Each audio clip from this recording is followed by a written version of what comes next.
Shall I start, sir? Yes, madam. Welcome बच्चों। बृहन्मुंबई महानगर पालिका माध्यमिक शिक्षण विभाग आयोजित ऑनलाइन अध्ययन में मैं श्री हेगड़े आप सभी का स्वागत करती हूँ। आज का विषय है विज्ञान और प्रौद्योगिकी भाग 2 कक्षा 10वीं।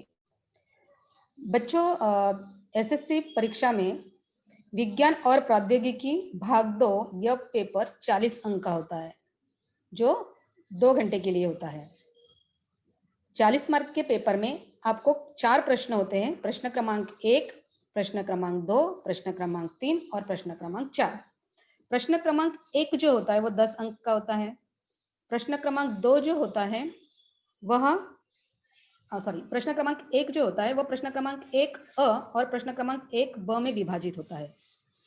आज हम प्रश्न क्रमांक 1 ब के कुछ प्रश्न देखेंगे, जो कि प्रश्न क्रमांक 1 का अ 5 अंक के लिए ऑब्जेक्टिव टाइप्स क्वेश्चन होता है और प्रश्न क्रमांक 1 ब जो होता है वो भी ऑब्जेक्टिव टाइप ही क्वेश्चन होता है।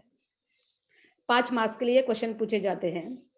इसमें अगर हम प्रारूप देखते हैं तो क्वेश्चन क्रमांक 1 ब जो होता है इसमें कुल मिला के 5 ऑब्जेक्टिव क्वेश्चन में सहसंबंध पहचानिए, असंगत शब्द पहचानिए, सहसंबंध लिखिए, एक शब्द में उत्तर लिखिए, नाम लिखिए, आकृति पहचानिए या कभी परिभाषा भी पूछी जाती है इस तरीके से, या कभी कभी रिक्त स्थान भी होते हैं, जोड़ियां मिलाव भी होते हैं, लेकिन ये सारे प्रश्न 1-1 मार्क्स के लिए होते हैं। कुछ हम देखते हैं आज। सबसे पहले देखते हैं मार्च 2020 का क्वेश्चन पेपर कैसा था। आपके स्क्रीन पर जो ये क्वेश्चन पेपर है ये है सुखाना। सबसे पहला प्रश्न देखिए, निम्नलिखित प्रश्न हल कीजिए। 5 अंक दिए हैं, कुल प्रश्न 5 है, अर्थात एक प्रश्न जो है वो 1 अंक लेकर आता है। अभी देखिए बच्चों, ये ऑब्जेक्टिव टाइप क्वेश्चन है, तो यहाँ पे आपका आंसर करेक्ट होना ही जरूरी है। अगर आपका क्वेश्चन करेक्ट है तो आपको यहाँ पे मार्क्स मिलेंगे, अगर करेक्ट नहीं है तो मार्क्स नहीं मिलेंगे। लेकिन क्वेश्चन कोई भी छोड़ना नहीं है, आपको सभी क्वेश्चन अटेम्प्ट करना है। अब देखिए, पहला प्रश्न है असंगत शब्द पहचानिए। सुखाना, नमक लगाकर रखना, पकाना, शक्कर मिलाना। तो ये जो होते हैं ये आप सभी ने हम सब अपने घर में भी देखते हैं कि ये जो सुखाना है, किसको सुखाते हैं? फूड को। नमक लगाकर रखते हैं फूड को, शक्कर मिलाकर रखते हैं फूड को। ये सारी जो विधियां हैं ये उनको परिरक्षित करने की विधियां है, लेकिन पकाना ये नहीं है, इसलिए असंगत शब्द जो है वो अलग है। तो असंगत शब्द में आपको क्या लिखना होता है कि 4 घटक दिए रहते हैं, 4 घटक में से एक घटक डिफरेंट होता है, भिन्न होता है। वो किस तरीके से भिन्न है वो ढूंढ के ही आपको उसको अलग करना है। तो यहाँ पे आएगा पकाना, क्योंकि सुखाना, नमक लगाकर रखना और शक्कर मिलाना जो है ये परिरक्षित करने की विधियां है। फिर सेकेंड क्वेश्चन है सहसंबंध पहचानिए। पहला देखिए सखंड कृमि, दूसरा है केचुआ। तो चपटे कृमि का क्या आएगा? अब सखंड कृमि प्राणी संघ है, केचुआ उसका उदाहरण है, तो ऑब्वियस आपको यहाँ पे चपटे कृमि प्राणी संघ का उदाहरण लिखना है। आप कोई भी उदाहरण लिख सकते हैं, लिवर फ्लिप लिखिए, प्लेनेरिया लिखिए, कोई भी लिखिए। ठीक। नेक्स्ट क्वेश्चन है सत्य या असत्य पहचानिए। आपको क्वेश्चन देखना है सत्य है या असत्य है, तो आपको वो लिखना है। अभी क्वेश्चन यहाँ पे सत्य या असत्य में लिखिए तो आप क्वेश्चन जितना पूछे आप उतना ही लिखिए। सत्य या असत्य पहचानिए, तो आपको सत्य या असत्य पहचानना है। कभी कभी क्वेश्चन होता है कि यदि क्वेश्चन असत्य है तो उसको सही करके लिखिए, ठीक है। तो जब लिखा रहेगा तभी आप वैसा लिखिएगा, अदरवाइज सिर्फ सत्य या असत्य लिखिए। अब स्टेटमेंट देखते हैं, तंबाकूजन्य पदार्थों से मुंह तथा फेफड़ों का कर्करोग नहीं होता है। हम सभी इससे परिचित हैं कि तंबाकूजन्य पदार्थ जैसे कि गुटखा, तंबाकू, सिगरेट, इन सभी से मुंह और फेफड़े का कैंसर यानी कि कर्करोग होता है। तो ये दिया गया जो वाक्य है ये असत्य है। फिर नेक्स्ट क्वेश्चन है वृषण का कार्य लिखिए। वृषण का कार्य क्या है? इसके 2 कार्य आप कोई भी एक लिख सकते हैं। वीर्य का उत्पादन करना और पुरुष संप्रेरक जैसे कि टेस्टोस्टेरॉन का उत्पादन करना। आप कोई भी कार्य लिख सकते हैं। नेक्स्ट क्वेश्चन, मैं सरीसृप प्राणियों तथा स्तनधारी प्राणियों के बीच की संयोजी कड़ी हूं, तो पहचानो मैं कौन हूं? सरीसृप वर्ग के जो प्राणी होते हैं वो अंडे देते हैं, अपने बच्चों को जन्म नहीं देते हैं, लेकिन स्तनधारी प्राणी जो होते हैं वो अपने बच्चों को जन्म देते हैं, और बच्चों को जन्म देते हैं इसलिए उनमें दुग्ध ग्रंथियां होती है, ठीक है। लेकिन डकबिल प्लेटिपस ऐसा प्राणी है कि जो अंडे देता है, अंडे देने के बावजूद उसमें दुग्ध ग्रंथियां होती है। इसलिए डकबिल प्लेटिपस जो है वह सरीसृप और स्तनधारी प्राणियों के बीच की संयोजी कड़ी है। नेक्स्ट एक और पेपर देख रहे हैं, ये आपका अभ्यास कृति है बोर्ड की दी हुई। त्वचा कैरोटीन, तो रक्त क्या होगा? अभी यहाँ पे लिखा भी नहीं है कि आपको सहसंबंध पहचानिए है, सीधा क्वेश्चन दे दिया। आपको समझ में आ रहा है कि ये सहसंबंध पहचानना है। तो त्वचा जो है, त्वचा में कैरोटीन नाम का पिगमेंट यानी कि प्रोटीन होता है। तो रक्त में कौन सा प्रोटीन होता है? हीमोग्लोबिन होता है। नेक्स्ट क्वेश्चन, नीचे दी गई खाद्य श्रृंखला योग्य क्रम से पुनः लिखिए। अब देखिए, ये खाद्य श्रृंखला है। खाद्य श्रृंखला को हम शुरुआत करते वक्त हम कैसे शुरुआत करेंगे? पहले उत्पादक से, यानी कि वनस्पति। तो यहाँ पे आएगा उत्पादक, चावल की खेती। चावल को खेती को खाने वाले टिड्डे, टिड्डे को खाने वाले मेंढक, मेंढक को खाने वाले सांप, और सांप को खाने वाले गरुड़। इस तरीके से इसका आंसर आएगा। नेक्स्ट क्वेश्चन देखिए, आईटी एक्ट 2000 कानून गुनाहों को रोकने के लिए है। कौन से गुनाहों को रोकने के लिए? आईटी एक्ट 2000 कानून यह साइबर गुनाहों को रोकने के लिए। तो आप यहाँ पे लिखेंगे साइबर गुना, और जो कि रिक्त स्थान है, तो रिक्त स्थान जब आप लिखेंगे उसको आप अंडरलाइन करेंगे। देन जैव तकनीकी का कृषि क्षेत्र में होने वाला एक लाभ, कोई भी लाभ लिखिए। जैव तकनीक के बहुत सारे लाभ हैं, जैसे कि कम क्षेत्रफल में ज्यादा से ज्यादा उत्पादन लेना, या बीटी कॉटन जैसी एक उन्नत फसलों का उत्पादन करना, जिससे कीटनाशकों का ऊपर जो होने वाला खर्चा है वो कम हो जाता है। अब कोई भी एक लिख सकते हैं। टीके का निर्माण करना, औषधि निर्माण करना, बहुत सारे इसके उपयोग है या लाभ है। नेक्स्ट क्वेश्चन है, निम्नलिखित प्रवाह तालिका पूर्ण कीजिए। अब देखिए प्रवाह तालिका, साइंस 2 में बच्चों प्रवाह तालिका के ऊपर बहुत ज्यादा दिया गया। एक प्रश्न नंबर 1, प्रश्न नंबर 2, प्रश्न नंबर 3 या प्रश्न नंबर 4 किसी में भी प्रवाह तालिका आएंगी ही, और ज्यादा मात्रा में आएंगी, क्योंकि इस पर आकृति और प्रवाह तालिका पर ज्यादा वेटेज है। नेक्स्ट क्वेश्चन देखिए, अभी सजीव, ये प्रवाह तालिका है। सजीव 2 पार्ट में बांटे जाते होते हैं। एक दिया है आदि केंद्र की, तो अभी बस दूसरा है दृश्य केंद्र की। 2 पार्ट होते हैं, आदि केंद्र की और दृश्य केंद्र की। दृश्य केंद्र की के 2 पार्ट है, एक कोशिकीय प्राणी और 2 बहुकोशिकीय प्राणी। और आदि केंद्र की एक कोशिकीय प्राणी होते हैं, क्योंकि सबसे पहले पृथ्वी पर आदि केंद्र की प्राणी आए थे। ठीक, ये हो गया आपकी प्रवाह तालिका, और ये हो गए इसके आंसर। आपको इस तरीके से नंबर देकर, पहले का हीमोग्लोबिन था, दूसरे का वो आपने खाद्य श्रृंखला लिखी है, थर्ड फोर्थ फिफ्थ, इस तरीके से आपको एक एक मार्क देकर, एक एक नंबर देकर, उस क्वेश्चन का नंबर देकर आपको इस तरह से लिखना है, तब जाके आपको एक एक मार्क्स मिलेगा। एक और क्वेश्चन पेपर देख रहे हैं, सरीसृप तथा स्तनधारी प्राणियों की संयोजी कड़ी किस प्राणी को कहते हैं? अभी हमने ये क्वेश्चन देखा था कि स्तनधारी और सरीसृप प्राणी अंडे देते हैं और स्तनधारी प्राणियों में दुग्ध ग्रंथियां होती है। तो इसका आंसर आता है डकबिल प्लेटिपस। आपने क्वेश्चन नंबर 1 ब लिखा, उसमें आपने 1 नंबर डाला और पहले का उत्तर लिख दिया डकबिल प्लेटिपस, आपको 1 अंक मिल गया। नेक्स्ट क्वेश्चन देखिए, नीचे दी गई आकृति में कौन सी अनुचित गतिविधियां दिखाई दे रही है? तो देखिए यहाँ पे एक्सीडेंट हो गया है, लोग उनकी फोटो खींच रहे हैं, ये तो अच्छी बात नहीं है। तो यहाँ पे लोगों की असंवेदनशीलता दिखाई दे रही है। तो हम सिंपल लिखेंगे क्या हो रहा है इसके बारे में नहीं लिखना है, कौन सी गतिविधि दिखाई दे रही है। तो यहाँ पे लोगों की असंवेदनशीलता दिखाई दे रही है, आपने इतना लिख दिया, आपको 1 मार्क मिल गया। नेक्स्ट क्वेश्चन, बेकरी उद्योग में किस सूक्ष्मजीवों का उपयोग किया जाता है? तो सेक्रोमाइसिस सेरेविसी, इस सूक्ष्मजीव का उपयोग किया जाता है। यहाँ पे जरूरी नहीं है बच्चों कि आपको फुल सेंटेंस में ही लिखना है, आप एक वाक्य में या एक शब्द में भी उत्तर लिख सकते हैं, क्योंकि यहाँ पे बोला नहीं गया है कि आपको एक वाक्य में उत्तर लिखो। जब क्वेश्चन में बोला जाता है कि एक वाक्य में उत्तर लिखो, तब लेकिन आपको एक वाक्य में ही उत्तर लिखना होता है। तो आपने लिख दिया सेरोमाइसिस सेरेविसी, आपको 1 अंक मिल गया। सेकेंड क्वेश्चन है, ईश्वर के नाम पर आरक्षित एवं पवित्र समझे जाने वाले वन को क्या कहते हैं? इसका उत्तर एक शब्द में लिखो। क्या कहते हैं ऐसे ईश्वर के नाम पर आरक्षित वन? देवराई। आपने देवराई लिख दिया। यहाँ पे स्पष्ट रूप से बोला गया कि एक शब्द में ही लिखो, तो आपको एक शब्द में ही लिखना है। नेक्स्ट क्वेश्चन, नीचे दी गई आकृति में किस प्रकार का अलैंगिक प्रजनन दिखाई दे रहा है? अब देखिए आपको आकृति में दिख रहा है, ये क्या है? ये स्पाइरोगैरा है। तो स्पाइरोगैरा में किस प्रकार का अलैंगिक प्रजनन होता है? खंडी भवन। हम लिखेंगे स्पाइरोगैरा में खंडी भवन, आपको 1 मार्क्स मिल गया। नेक्स्ट और एक क्वेश्चन पेपर देखते हैं। असंगत शब्द पहचानिए। सिंह जैसे पूंछ वाले लायन टेल्ड बंदर, सफेद चूहा, कस्तूरी मृग, पट्टे वाले बाघ। तो इसका आंसर क्या आएगा? सफेद चूहा। क्यों? क्योंकि सिंह जैसे पूंछ वाले लायन टेल्ड बंदर, कस्तूरी मृग, पट्टे वाले बाघ, ये जो है ये खतरे में आई हुई प्रजातियां है, इसलिए इसका आंसर आएगा सफेद चूहा। नेक्स्ट क्वेश्चन है, लिखो कि दिया गया कथन सत्य है या असत्य है। ठीक है, यहाँ पे कारण पूछा नहीं गया तो हम कारण नहीं लिखेंगे। सखंड कृमि प्राणी संघ के प्राणी नलिका पात की सहायता से संचलन करते हैं। हमें पता है कि सखंड कृमि प्राणी संघ जो होते हैं वह परिपात की सहायता से संचलन करते हैं, ना कि नलिकापात की सहायता से, इसलिए इसका उत्तर आएगा असत्य। सेकंड क्वेश्चन, जोड़ियां मिलाओ। दिया है विनेगर, सिरका, जंतन गोंद। समूह ब में दिया है पहले लैक्टिक अम्ल, कवक, आइसक्रीम और पुडिंग, एसिटिक अम्ल। अभी हमें पता है विनेगर या जो सिरका होता है वो किससे बना होता है, या वो जो है वो है एसिटिक अम्ल है।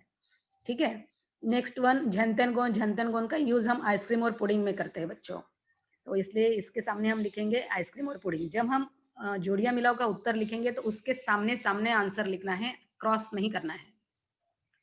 नेक्स्ट क्वेश्चन है, मानव निर्मित हेतु पुरस्पर की किसी भी प्रकार की एक आपदा का नाम लिखो। अब कोई भी प्रकार के आप मानव निर्मित कोई भी आपदा लिख सकते हैं, बहुत सारे हैं, जंगल कटना, आग लगना, बम ब्लास्ट होना, दंगे होना, इसमें से आप कोई भी एक उत्तर इसका लिख सकते हैं। नेक्स्ट क्वेश्चन, निम्नलिखित उप प्रश्नों के उत्तर लिखो। ठीक है, अब यहाँ पे फिर से है जोड़ियां मिलाओ। अब एक साइड में दिया गया है वैज्ञानिक के नाम और एक साइड में उनका खोज। तो पहला है वॉल्टन और सटन, दूसरा है मैक्सिन और मैकार्थी। अब जो वॉल्टर और सटन है, इन्होंने किसका अध्ययन किया था और किसके बारे में रिसर्च किया है, टिड्डे के गुणसूत्र के बारे में, इसलिए इनके सामने हम लिखेंगे टिड्डे का गुणसूत्र।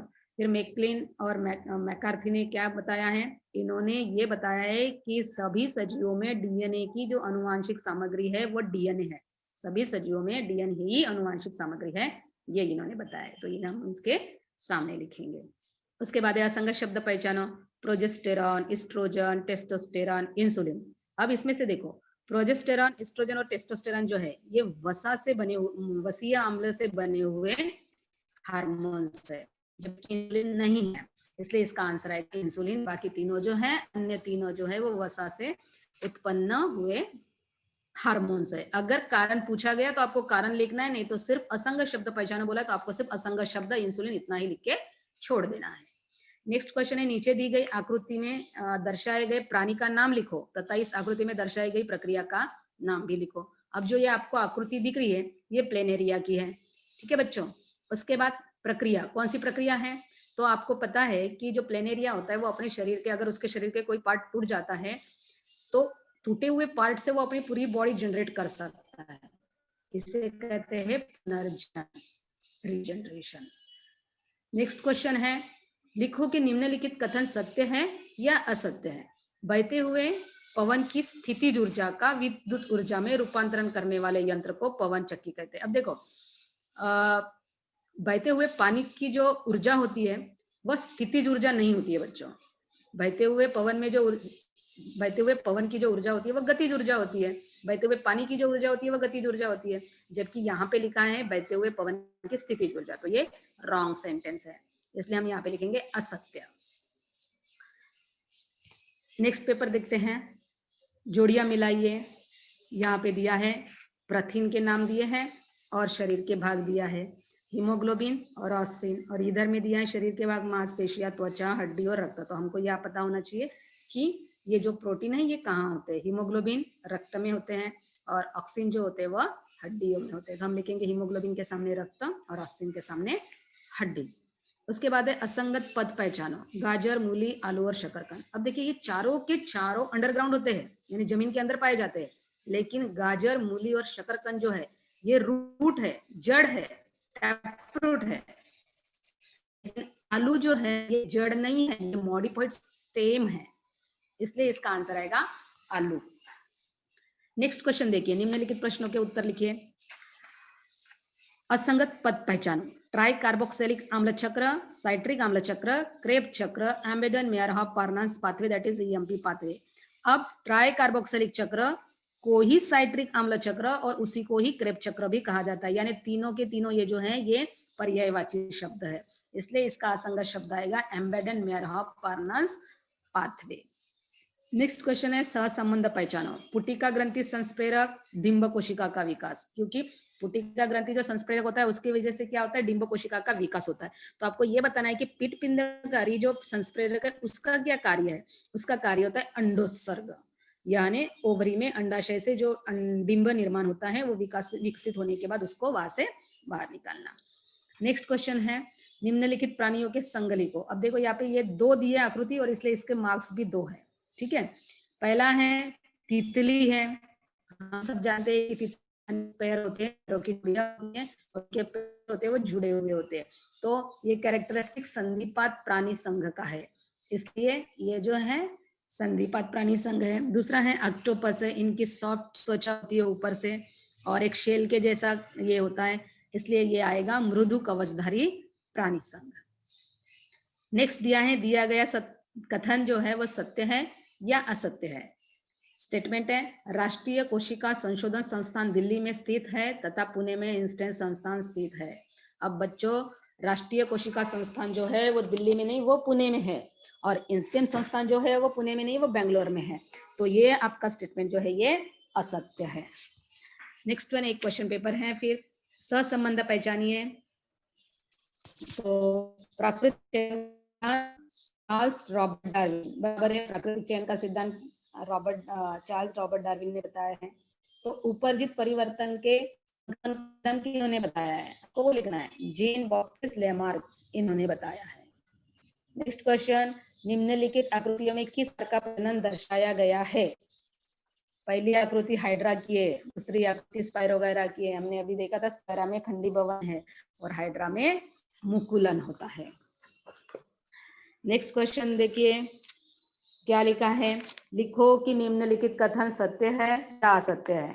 बड़े पैमाने पर उत्पन्न होने वाले शहरी कृषिजन्य और औद्योगिक कचरे का ऑक्सी अपघटन करके मीथेन नामक ईंधन प्राप्त होता है। हाँ बच्चों, जो विघटनशील कचरा होता है उसका विघटनशील कचरे का विघटन होने के बाद उससे हमें जो गैस मिलती है वो मीथेन गैस होती है, तो ये सत्य है। नेक्स्ट क्वेश्चन है असंगत पहचानो। तंबाकू, हास्य क्लब, मद्य सेवन, व्यसनाधीनता। अब देखो तंबाकू जो है, मद्य सेवन है, व्यसनाधीनता है, ये सभी व्यसन है, जबकि हास्य क्लब जो है वह हमें मानसिक तनाव से बाहर निकालने का उपाय है, तो इसलिए इसका आंसर आएगा हास्य क्लब। अब कुछ हम चैप्टर वाइज कुछ असंगत शब्द पहचानो देखते हैं। पहला है प्रतिलेखन, भाषांतरण, स्थानांतरण और उत्परिवर्तन। इसका आंसर क्या आएगा। प्रतिलेखन जो है, भाषांतरण और स्थानांतरण, ये हमने प्रोटीन सिंथेसिस में देखा था, प्रथिन संश्लेषण में।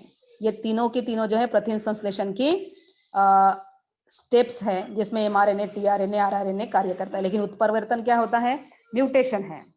उत्परिवर्तन जो होता है वो म्यूटेशन है, तो इसका आंसर आएगा उत्परिवर्तन।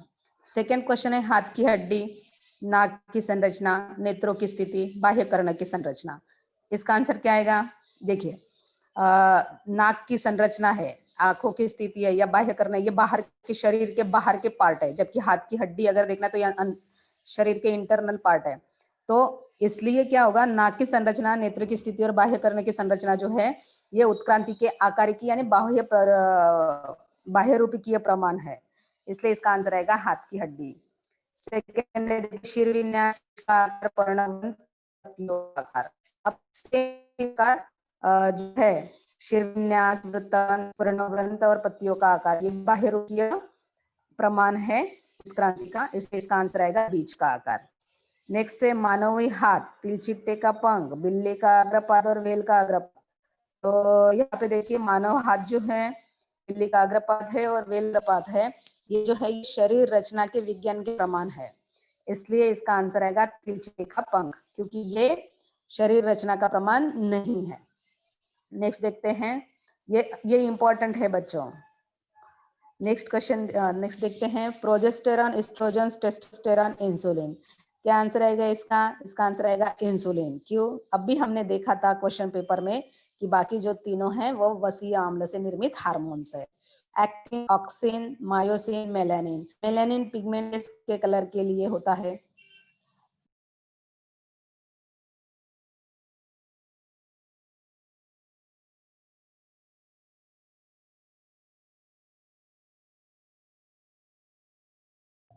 सॉरी बच्चे।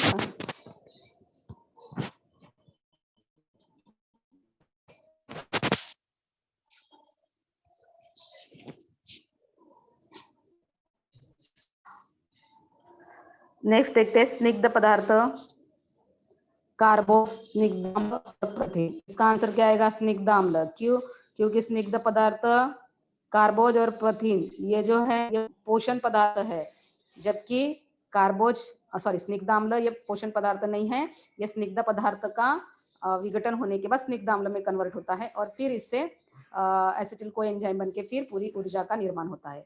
फिर है अल्कोहल, सिरका, पायरुविक अम्ल और लैक्टिक अम्ल। तो इसका आंसर क्या है? पायरुविक अम्ल। फिर है ट्राई कार्बोक्सिलिक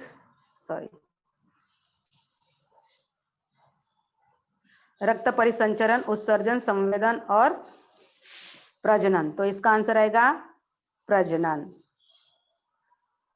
नेक्स्ट है मुकुलन, पुनर्जनन, द्विविभाजन और अंडीभवन।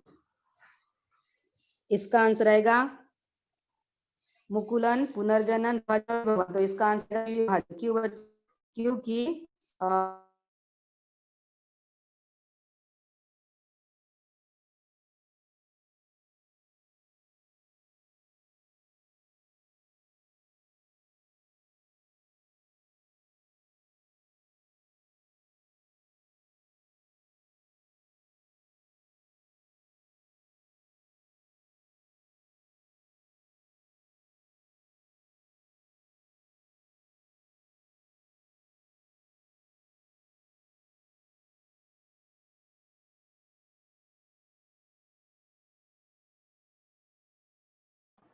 आपकी आवाज नहीं आ रही है मैडम।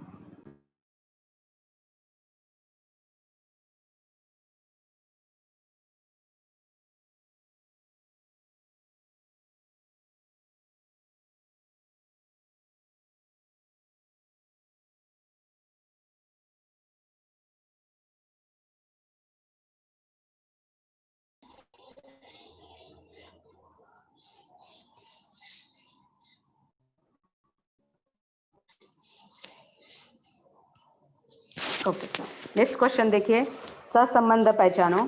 तो हम लोग देख रहे हैं अभी सहसंबंध। पहला है एमआरएनए प्रतिलेखन। तो टीआरएनए क्या आएगा बच्चों? एमआरएनए प्रतिलेखन हमने देखा है कि जो डीएनए से जो कोड लेकर आता है वो एमआरएनए लेकर आता है और उसे हम प्रतिलेखन कहते हैं। और टीआरएनए फिर उसका क्या करता है? भाषांतरण करता है। तो इसमें आएगा टीआरएनए जो है वो भाषांतरण आएगा। पेरिपेटस संयोजी कड़ी है, तो आंत्रपुच्छ क्या होगा? हमने तो देखा है कि पेरिपेटस संयोजी कड़ी है, आंत्रपुच्छ है अवशेषांग। तो हम लिखेंगे अवशेषांग। देखो आंत्रपुच्छ है, अकलदाढ़ है, जो वानर हाड़ है, ये सारे क्या है? अवशेषांग है। नेक्स्ट क्वेश्चन देखते हैं, मुक्त रक्त परिसंचरण संस्थान संधिपात प्राणी। तो पतला उपचम तथा पार्श्वपात, इसका आंसर क्या आएगा? एनालिडा आएगा। क्योंकि मुक्त रक्त परिसंचरण संस्थान जो होता है वो संधिपात प्राणियों में होता है और पतला उपचम तथा पार्श्वपात किसमें होता है? एनालिडा में होता है। अब देखिए नेक्स्ट क्वेश्चन, एनालिडा और संधिपात प्राणी पेरिपेटस, क्योंकि पेरिपेटस एनालिडा और संधिपात प्राणी की बीच की संयोजी कड़ी है। तो लंगफिश का आएगा मछली यानी मत्स्य वर्ग और उभयचर प्राणी, क्योंकि लंगफिश जो है वो मछली यानी कि मत्स्य वर्ग और उभयचर प्राणी के बीच की संयोजी कड़ी है। नेक्स्ट वन, प्राकृतिक चयन का सिद्धांत, चार्ल्स रॉबर्ट डार्विन, हमने अभी देखा था। तो उपरजित परिवर्तन के संक्रमण का सिद्धांत किसने बताया है? जीन लैमार्क ने। देन नेक्स्ट क्वेश्चन, 2,50,00,000 वर्ष पूर्व ड्रायोपिथिकस, 2.5 करोड़ साल पहले जो वानर थे या इंसान थे उसे हम ड्रायोपिथिकस कहते हैं। तो 1.5 लाख वर्ष पूर्व वाले इंसान को हम क्या कहते हैं? निएंडरथाल मानव कहते हैं। तो इसका आंसर आएगा निएंडरथाल मानव। बुद्धिदंत अवशेषांक अकलदाढ़, बुद्धिदंत यानी अकलदाढ़, तो ये है अवशेषांक। तो लंगफिश क्या है? संयोजी कड़ी है। नेक्स्ट देखते हैं, कोशिका द्रव की प्रक्रिया। कोशिका द्रव में होने वाली प्रक्रिया को हम ग्लाइकोलिसिस कहते हैं, क्योंकि ग्लाइकोलिसिस जो होता है वो कोशिका द्रव में घटित होता है। तो तंतु कणिका में कौन सी प्रक्रिया घटित होती है? क्रेब चक्र घटित होता है। फिर त्वचा में कैरोटीन, ये पिगमेंट होता है। तो रक्त में कौन सा प्रोटीन होता है? हीमोग्लोबिन, ये प्रोटीन प्रेजेंट होता है। प्रथिन से प्राप्त होने वाली ऊर्जा 4 किलो कैलोरी प्रति ग्राम, बराबर। तो स्निग्ध पदार्थ से प्राप्त होने वाली ऊर्जा कितनी रहेगी? 9 किलो कैलोरी। तो हम लिखेंगे यहाँ पे 9 किलो कैलोरी। देन ग्लूकोज का विघटन ग्लाइकोलिसिस, ग्लूकोज का विघटन ग्लाइकोलिसिस। तो प्रथिन से ग्लूकोज का निर्माण क्या होता है? ग्लूकानोजेनेसिस। देखो ग्लूकोज का विघटन जो होता है और उससे उस प्रक्रिया को हम ग्लाइकोलिसिस कहते हैं। ग्लूकोज से ऊर्जा मिलने की प्रक्रिया को ग्लाइकोलिसिस। और जब प्रथिन का विघटन होकर ग्लूकोज बनता है, इस प्रक्रिया को हम ग्लूकोजिनेसिस कहते हैं। नेक्स्ट क्वेश्चन है, देखो गुणसूत्रों का वलीभवन। गुणसूत्रों का वलीभवन कौन सी अवस्था में होता है? तो पूर्वावस्था में होता है। और त्वरक तंतु की निर्मित कौन सी अवस्था में होता है? तो मध्यावस्था में होता है। हम लिखेंगे यहाँ पे मध्यावस्था। देन केंद्रक का विभाजन प्रकल विभाजन। केंद्रक के विभाजन को हम प्रकल विभाजन स्टेप नाम दिया है। कोशिका द्रव का विभाजन परिकल विभाजन। नेक्स्ट अमीबा द्विविभाजन, तो हाइड्रा मुकुलन। उसके बाद क्षैतिज द्विविभाजन पैरामेशियम। पैरामेशियम में क्षैतिज द्विविभाजन होता है। तो ऊर्ध्वाधर विभाजन किस में होता है? यूग्लिना में। हम लिखेंगे यहाँ पे यूग्लिना। द्विविभाजन के दो प्रकार है।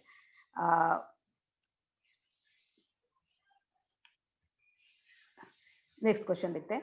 बाह्य दलपुंज, बाह्य दल, तो दलपुंज, दलपुंज आएगा पंखुड़ी, क्योंकि बाह्य दल मिलकर बाह्य दलपुंज बनाते हैं। तो दलपुंज जो होते हैं वह पंखुड़ियाँ, पंखुड़ियों को हम दल कहते हैं। तो पंखुड़ियाँ मिलाकर दलपुंज बनाते हैं। देन नेक्स्ट है अतिरिक्त मंडल। अतिरिक्त मंडल बाह्य दलपुंज तथा दलपुंज। तो आवश्यक मंडल किसे कहते हैं? एक पुष्प होता है, पुष्प में जायांग, पुमंग और दलपुंज और बाह्य दलपुंज होता है। तो पुमंग और जायांग जो है वो प्रजनन में पार्टिसिपेट करते हैं, इसलिए आवश्यक मंडल कहते हैं। और बाह्य दलपुंज और दलपुंज जो है वो अतिरिक्त मंडल है। आंसर रहेगा पुमंग और जायांग।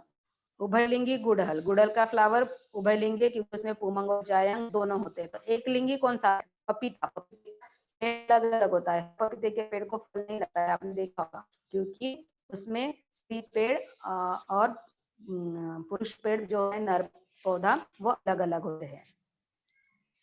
तो इसका आंसर आएगा पपीता। पुटिका ग्रंथि संस्प्रेरक, डिंब कोशिका का विकास, पिंडकारी संस्प्रेरक, अंडोत्सर्ग आएगा। अब इधर पहले हमने क्वेश्चन पेपर में देखा था। नेक्स्ट है जोड़िया मिलाओ।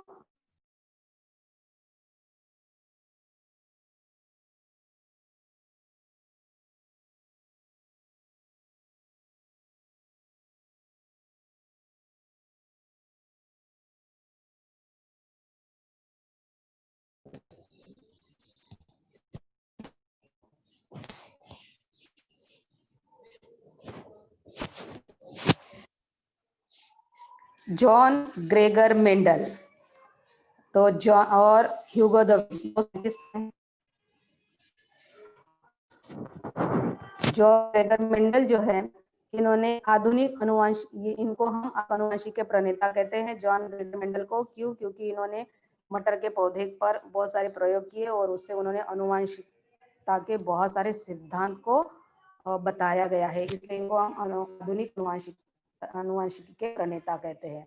और ह्यूगो द व्रीज, इन्होंने क्या बताया है? उत्परिवर्तन का सिद्धांत बताया है।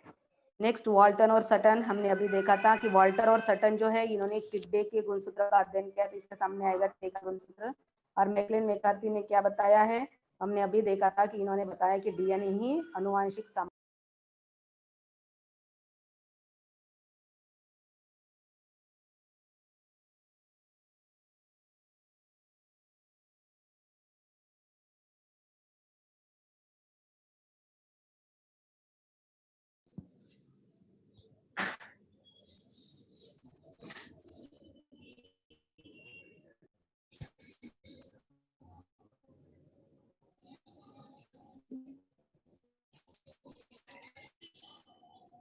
ओके।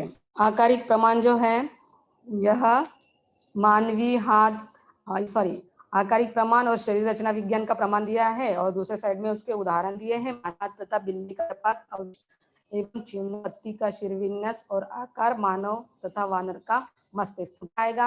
आकारिक प्रमाण क्या है, हमने अभी देखा था बच्चों इसके पहले कि पत्ती का शिरविन्यास, ये जो है पत्तियों का शिरविन्यास और उसका आकार आकारिक प्रमाण है। और शरीर रचना और विज्ञान का प्रमाण क्या है, मानव के हाथ, बिल्ली का अग्रपात, फिन्स, ये सारे जो है इसके शरीर विज्ञान का प्रमाण है। फिर है उत्क्रांति के प्रमाण, देखिए जीवाश्म विज्ञान संबंधी प्रमाण। तो जीवाश्म विज्ञान संबंधी प्रमाण कौन से आएंगे, अवशेष एवं चिन्ह। और संयोजी कड़ी क्या आएगा, तो आएगा डकबिल, प्लेटिपा एवं पेरिपेटस।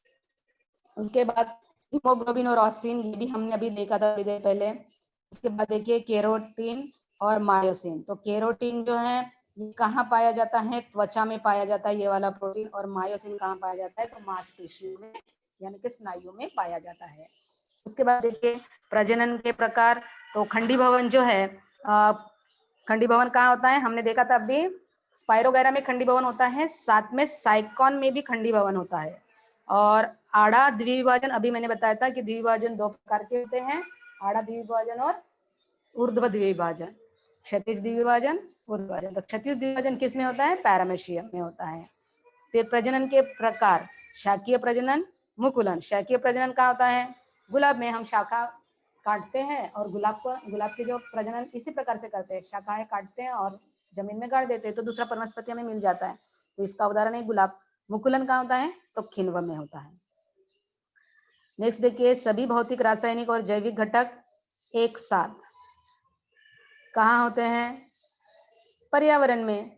क्योंकि सभी भौतिक, रासायनिक और जैविक घटकों को ही हम पर्यावरण कहते हैं, या हमारा पर्यावरण इसी से मिलकर बना हुआ है। और जैविक और अजैविक घटकों के मध्य होने वाले अंतरक्रिया का अध्ययन हम कहाँ करते हैं, तो पारिस्थितिकी, दैट इज इकोलॉजी में हम इसका अध्ययन करते हैं। नेक्स्ट ध्वनि प्रदूषण कानून एवं नियंत्रण नियम कब आया, ये ध्वनि प्रदूषण वाला नियम 2000 में आया। और जैविक वैद्यकीय कूड़ा व्यवस्थापन एवं नियंत्रण अधिनियम ये कब आया बच्चों, तो ये 1980 में आया। नेक्स्ट क्वेश्चन देखिए संकटग्रस्त प्रजाति। संकटग्रस्त प्रजाति कौन सी है, सिंह जैसे पूंछ वाले बंदर, ये जो है संकटग्रस्त प्रजाति है। और दुर्लभ प्रजाति रेड पांडा, कस्तूरी, ये जो है यह दुर्लभ प्रजाति है। नेक्स्ट देखिए संवेदनशील प्रजाति। संवेदनशील प्रजाति पट्टे वाले बाघ, के सिंह। नेक्स्ट अनिश्चित प्रजाति शेक्रुधारी, ये इसका आंसर हो गया।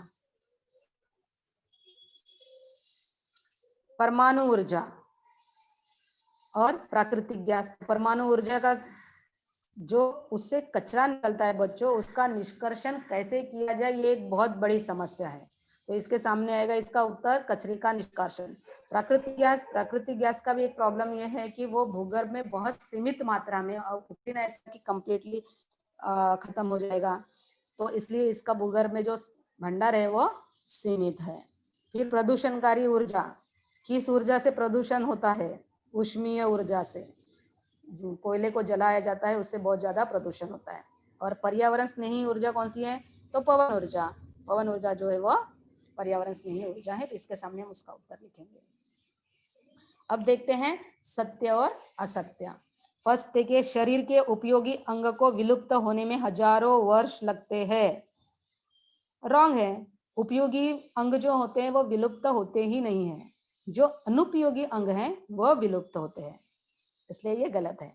नेक्स्ट रेडियो कार्बन नामक पत्रिका में प्रकाशित शोध निबंध के आधार पर डॉक्टर हरगोविंद खुराना को रसायन शास्त्र का नोबेल पुरस्कार प्रदान किया गया।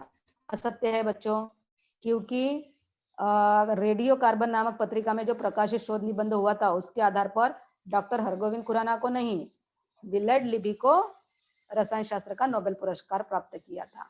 और हरगोविंद खुराना ने क्या किया है, तो उन्होंने नूतन जीव के बारे में उन्होंने अलग इसमें खोज की है। फिर देखते हैं एक सेंटेंस, मध्यजीव महाकल्प में स्तनधारी प्राणी का आधिपत्य था, ये भी असत्य है। मध्यजीव महाकल्प में स्तनधारी प्राणियों का आधिपत्य नहीं था, नूतन जीव महाकल्प में स्तनधारी प्राणियों का आधिपत्य था। उसके बाद ऐसा प्रतीत होता है कि भूपृष्ठीय प्राणी धीरे धीरे अपृष्ठ प्राणियों के मूल रूप से उत्पन्न हुए हैं, सत्य है। पहले अपृष्ठवंशीय प्राणी आए, फिर संपृष्ठ रज्जु प्राणी आए। फिफ्थ वन, सजीवों के मृत शरीर से लगातार श्री प्रोटीन का क्षय होने की प्रक्रिया चलती रहती है। हाँ बच्चों, C12 कांस्टेंट रहता है, लेकिन C14 धीरे धीरे कम कम होते जाता है, और उसका C14 और C12 के अनुपात से ही एज निकाली जाती है कि कितने साल हो गए हैं, उसको हम कार्बन डेटिंग कहते हैं। फिर है प्राकृतिक चयन का सिद्धांत, जिसमें सक्षम सजीव ही जीवित रहेगा, यह उल्लेखित है। यह लेमार्क द्वारा बताया गया है। असत्य है।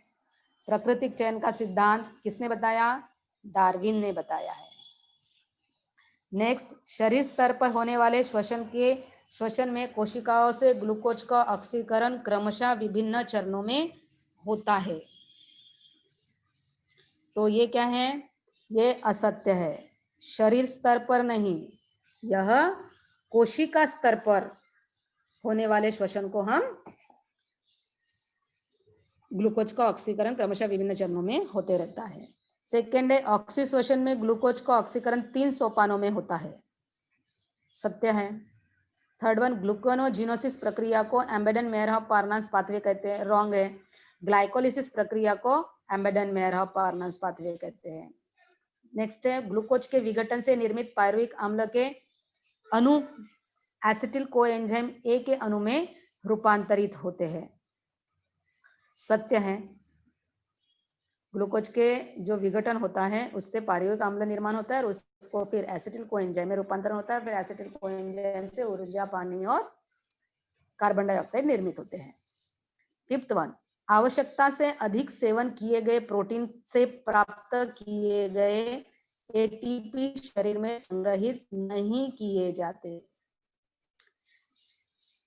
असत्य है बच्चों। आवश्यकता से अधिक सेवन किए गए प्रोटीन से प्राप्त किए गए अमीनो अम्ल शरीर में संग्रहित नहीं किए जाते। एटीपी नहीं, क्या नहीं स्टोर किए जाते? अमीनो अम्ल स्टोर नहीं किए जाते। नेक्स्ट वन है, प्राणीजन्य प्रोटीन को फर्स्ट क्लास प्रोटीन कहते हैं। एग्जैक्टली सही है। देन, हृदय रोग इंसुलिन के संश्लेषण से संबंधित रोग है। असत्य है बच्चों।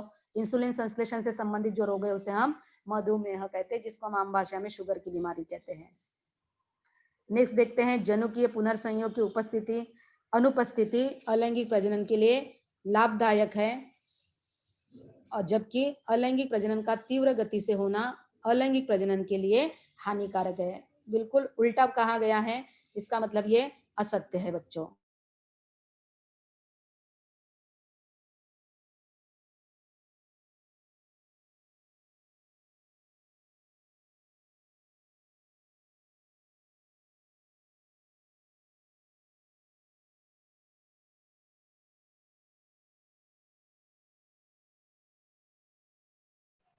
मैडम आवाज नहीं आ रहा है। रीना मैडम 5 मिनट रुको, मैं जरा से लेके आता हूं। अच्छा ठीक है, आइए। ठीक है, ओके। हाँ, मैं करता हूँ।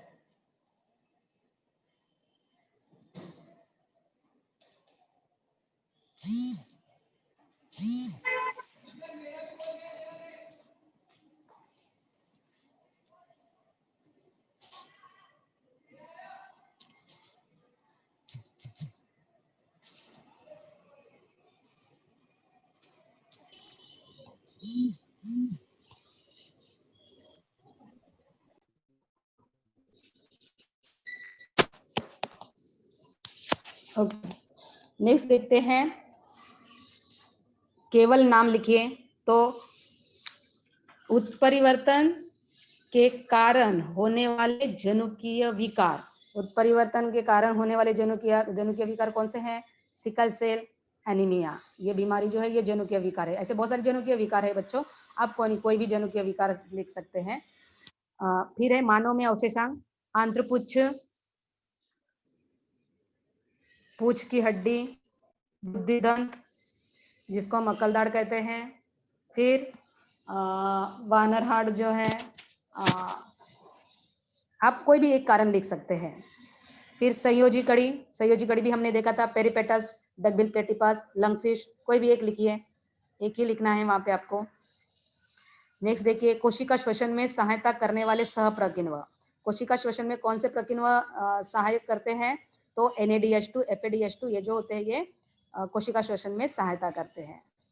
फिर है ग्लूकोज का विघटन अथवा ग्लाइकोलिसिस की खोज करने वाला वैज्ञानिक। अभी हमने देखा था क्या है, गुस्ताव एम्बेडन, ऑटो मेयरहॉफ और जेकब पार्नास, ये इनके नाम है। इन तीनों ने मिलकर इसका विघटन जो होता है वो बताया है। इसी को हम ग्लाइकोलिसिस प्रक्रिया कहते हैं या इसी को हम EMP पाथवे भी कहते हैं। फिर शरीर में बनने वाले protein, melanin, carotene, auxin, haemoglobin. ठीक है।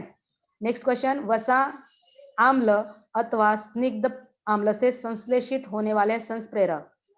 हमने सबसे पहले असंगत शब्द में हमने देखा था, तो कौन से प्रोजेस्टेरॉन, एस्ट्रोजन, टेस्टोस्टेरॉन, एंडोस्टेरॉन, ये सारे जो है ये वसीय आम्ल से होने वाले संप्रेरक है। नेक्स्ट, अलैंगिक प्रजनन की विभिन्न पद्धतियां। तो द्विविभाजन, बहुविभाजन, मुकुलन, खंडीभवन, पुनर्जनन, शाखीय प्रजनन, बीजाणुओं का निर्माण, ये सारी जो है अलैंगिक प्रजनन की पद्धतियां हैं। आप कोई भी पद्धतियां, 2-3 पद्धतियों के नाम लिख दीजिए। फिर पुरुष प्रजनन संस्थान से संबंधित विविध ग्रंथियां, शुक्राशय, प्रोस्टेट ग्रंथि, काउपर ग्रंथि, ये सारी जो है पुरुष प्रजनन संस्थान से संबंधित ग्रंथियां हैं।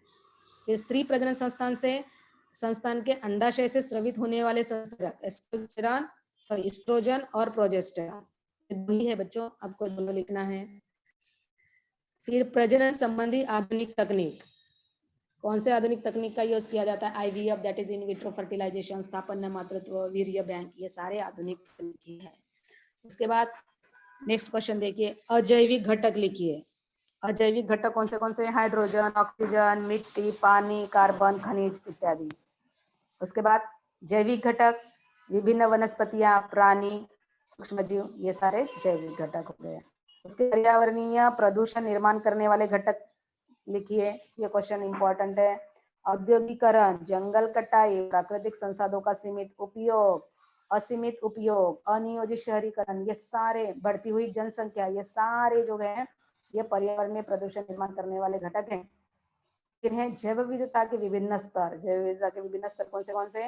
आंशिक विविधता, प्रजातियों की विविधता, और ये 2 उसके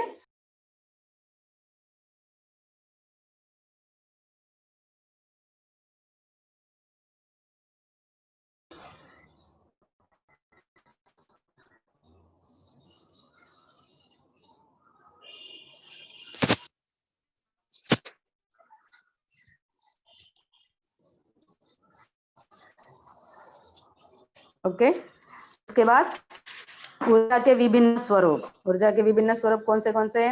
रासायनिक ऊर्जा, यांत्रिक ऊर्जा, ध्वनि ऊर्जा, प्रकाश ऊर्जा, ऊष्मीय ऊर्जा, ये आपने देखा भी होगा, आपके वर्कशीट में ये क्वेश्चन भी था बच्चों। उसके बाद भारत के ऊष्मीय विद्युत निर्मित केंद्र के नाम। कहाँ भारत में विद्युत ऊष्मीय निर्मित केंद्र है? विद्यानगर, मुंद्रा, तमनार, चंद्रपुर, ये सब। उसके बाद भारत में परमाणु ऊर्जा पर आधारित विद्युत ऊर्जा निर्मित केंद्र के नाम। कहाँ? कुंडनकुलम, तारापुर, रावतभाटा, कैगा। नेक्स्ट क्वेश्चन, प्राकृतिक गैस पर आधारित विद्युत केंद्र, समरलकोटा, अंजनवेल, बवाना, कोंडापल्ली। फिर नेक्स्ट क्वेश्चन, भारत के कुछ प्रमुख